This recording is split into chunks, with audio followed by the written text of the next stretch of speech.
बंद नहीं हुए विनेश के दरवाजे, इंडियन ओलंपिक एसोसिएशन बदलवाएगा सीएएस का फैसला, मेडल का प्लान होगा ऐलान।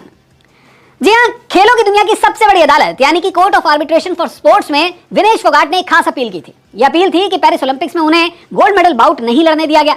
सिर्फ 100 ग्राम ज्यादा वजन होने के चलते जो यूडब्ल्यूडब्ल्यू है, यूनाइटेड वर्ल्ड रेसलिंग, उन्होंने उन्हें डिस्क्वालीफाई कर दिया था। ऐसे में विनेश फोगाट ने यूडब्ल्यूडब्ल्यू और इंटरनेशनल ओलंपिक कमेटी के खिलाफ एक अपील की थी सीएएस में कि उन्हें साझा रूप से सिल्वर मेडल दे दिया जाए। लेकिन सीएएस ने विनेश फोगाट के उस अपील को खारिज कर दिया। लेकिन अब विनेश फोगाट के दरवाजे फिर से खुलते हुए नजर आ रहे हैं। और क्या है विनेश फोगाट की इस अपील के खारिज होने के बाद आई गुड न्यूज, चलिए अपनी रिपोर्ट में आपको बताता हूं। दरअसल सीएएस ने विनेश फोगाट को झटका दिया। पहले ये समझ लीजिए, विनेश की जो साझा सिल्वर की अपील की गई थी कि सिल्वर मेडल उन्हें साझा रूप से दे दिया जाए पेरिस ओलंपिक्स के लिए, फाइनल बाउट नहीं लड़ पाई लेकिन वो बाकी के अपने तमाम मुकाबले जीती थी, उसको सीएएस ने खारिज कर दिया है। विनेश का ओलंपिक डिस्क्वालिफिकेशन जो है उसे सही बताया है सीएएस ने। उन्होंने कहा है कि जो यूडब्ल्यूडब्ल्यू ने नियमों के आधार पर फैसला लिया उसको आप अभी गलत नहीं ठहरा सकते, ये सीएएस ने अपने फैसले में बताया है। लेकिन अब विनेश फोगाट के दरवाजे आखिर कैसे खुलते हुए नजर आ रहे हैं, उनकी कहां उम्मीद जिंदा होती हुई नजर आ रही है, अब ये समझिए। दरअसल सीएएस के खिलाफ अब आईओए ने एक बड़ा बयान दिया है और ये बड़ा बयान जो है इन्हीं उम्मीदों को दिखा रहा है। अब क्या है ये बयान, ये समझिए।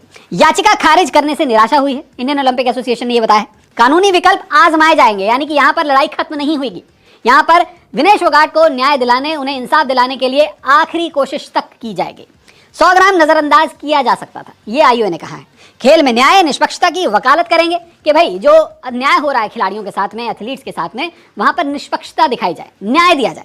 और एथलीटों का यहां पर शारीरिक और मानसिक जो दबाव है इन नियमों के चलते वो भी उजागर हुआ है। एक रेयर केस बनकर सामने आया है विनेश फोगाट का, जिसके बारे में यहां पर आईओ इंडियन ओलंपिक एसोसिएशन उन्होंने अपना बयान जारी कर दिया है। अब सीएएस के फैसले के खिलाफ कैसे अपील होगी, अब ये समझिए। अधिकतम 21 दिनों के अंदर अपील कर सकते हैं, ये नियम कहते हैं। तो 21 दिनों के अंदर यानी अगले 3 हफ्तों के अंदर विनेश फोगाट की दोबारा से सीएएस में अपील हो सकती है, या फिर आप चाहें तो सीएएस से अपने फैसले पर पुनर्विचार करने के लिए कह सकते हैं कि आपने जो फैसला दिया है उस पर आप पुनर्विचार कीजिए, ये एक ऑप्शन है। बाकी स्विस फेडरल ट्रिब्यूनल में भी अपील की जा सकती है। अब ये स्विस फेडरल ट्रिब्यूनल क्या है, ये स्विट्जरलैंड का सुप्रीम कोर्ट है और वहां पर आप जो है सीएएस के खिलाफ फैसले के खिलाफ अपील कर सकते हो।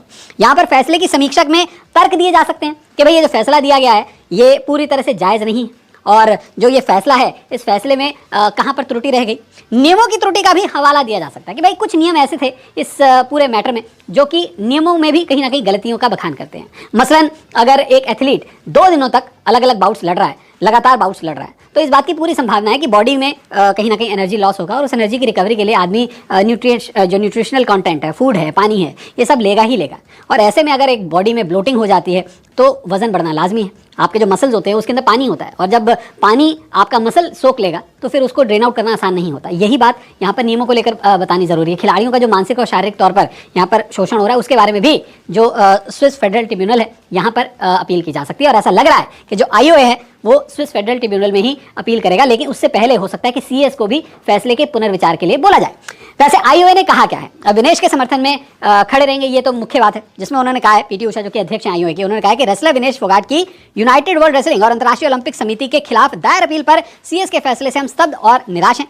विनेश के केस में 100 ग्राम के मामूली वजन के चलते एथलीट पर गहरा प्रभाव पड़ता है। न केवल विनेश के करियर के संदर्भ में बल्कि नियमों और उनकी व्याख्या के बारे में भी गंभीर सवाल उठते हैं। आईओए मानता है कि 2 दिन में से दूसरे दिन किसी खिलाड़ी को वजन में इतनी मामूली सी बढ़त के लिए पूरी तरह से अयोग्य करार देने के मामले में गहरी समीक्षा की जरूरत है। ये मामला बताता है कि कड़े और अमानवीय नियम खिलाड़ियों, खासकर महिला खिलाड़ियों के शारीरिक और मनोवैज्ञानिक तनावों को समझने में नाकाम रहे हैं। ये फैसला अधिक न्यायसंगत और उचित मानकों की आवश्यकता की सख्त याद दिलाता है जो एथलीटों की भलाई को प्राथमिकता देते हैं। तो ये कहा है आईओए ने, और इससे ये बात साफ हो जाती है कि यहाँ पर जो आईओए है वो विनेश फोगाट के इस संघर्ष को, इस लड़ाई को अंत तक ले जाने के लिए पूरी तरह से जुटा हुआ है। और पेरिस ओलंपिक्स में अगर सिल्वर मेडल उन्हें साझा रूप से नहीं दिया जाता तो इसमें अभी हार नहीं मानी जाएगी। विनेश फोगाट को भले ही ऑफिशियली पेरिस ओलंपिक्स में उनका फाइनल बाउट ना लड़ने दिया गया, उन्हें डिस्क्वालीफाई कर लिया गया, देश के लिए तो वो मान है, सम्मान है और उनकी हमेशा इस अचीवमेंट को याद रखा जाएगा। लेकिन आईओए की कोशिश है कि पेरिस ओलंपिक से भी उन्हें मेडल दिया जाए। क्या लगता है आपको, क्या आईओए की ये कोशिश जायज़ है, उन्हें कामयाबी मिल सकती है? अपनी राय हमारे साथ जरूर साझा कीजिएगा। वैसे हमें तो उम्मीद है कि विनेश के दरवाजे अभी भी बंद नहीं हुए हैं और इसीलिए आईओए सीएएस का फैसला बदलवा सकता है। अपनी राय हमारे साथ जरूर साझा कीजिएगा। वीडियो देखने के लिए आपका बहुत बहुत शुक्रिया।